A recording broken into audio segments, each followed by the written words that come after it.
विपक्ष की ओर से ईवीएम को लेकर मचे हंगामे के बीच सुप्रीम कोर्ट ने चुनाव आयोग को ये निर्देश दिए हैं कि ईवीएम यानी इलेक्ट्रॉनिक वोटिंग मशीन में संरक्षित चुनावी डेटा को फिलहाल नष्ट न किया जाए। बता दें, चुनाव के बाद ईवीएम के सत्यापन से जुड़े एक मामले में सुनवाई के दौरान कोर्ट ने ये बड़ा आदेश सुनाया है। देश के मुख्य न्यायाधीश जस्टिस संजीव खन्ना की अगुवाई वाली पीठ ने कहा कि फिलहाल ईवीएम से कोई भी डेटा न हटाया जाए, न ही उसमें कोई भी डेटा रीलोड किया जाए। मंगलवार को एक याचिका की सुनवाई के दौरान सुप्रीम कोर्ट ने चुनाव आयोग से पूछा कि मतदान समाप्त होने के बाद ईवीएम के लिए मानक संचालन प्रक्रिया क्या है। अब चुनाव आयोग को चुनाव के बाद ईवीएम मेमोरी और माइक्रो कंट्रोलर को जलाने की प्रक्रिया के बारे में अदालत को जानकारी देनी होगी।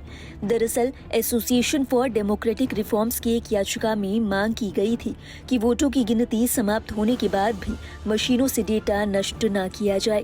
इस जनहित याचिका पर सीजेआई संजीव खन्ना और जस्टिस दीपांकर दत्ता की बेंच ने सुनवाई की। इस मामले की सुनवाई के दौरान चीफ जस्टिस संजीव खन्ना ने कहा, ये विरोधात्मक नहीं है। अगर हारने वाला उम्मीदवार स्पष्टीकरण चाहता है तो इंजीनियर स्पष्टीकरण दे सकता है कि ईवीएम में छेड़छाड़ नहीं हुई है।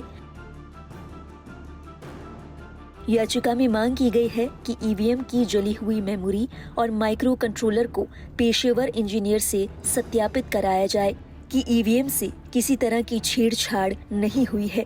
बता दें, एडीआर यानी association for democratic reforms Haryana Congress के नेता सर्व मित्तर और करण सिंह दलाल द्वारा दायर याचिकाओं में ईवीएम की मूल जली हुई मेमोरी और माइक्रो कंट्रोलर की जांच के लिए नीति बनाने की मांग की गई है। याचिका में चुनाव नतीजों पर शक और ईवीएम में छेड़छाड़ की आशंकाओं के सत्यापन की मांग के लिए चुनाव आयोग को निर्देश देने की मांग की गई है। हालांकि सुप्रीम कोर्ट ने हरियाणा कांग्रेस नेता करण सिंह दलाल की याचिका को खारिज कर दिया है। हालांकि कोर्ट की ओर से ये आदेश दिया गया है कि ईवीएम के डेटा को फिलहाल डिलीट न किया जाए। कोर्ट की ओर से ये भी कहा गया कि हम नहीं चाहते कि ईवीएम से कोई छेड़छाड़ हो। उन्होंने कहा कि हम चाहते हैं कि अगर किसी को कोई संदेह है तो वो दूर हो जाए।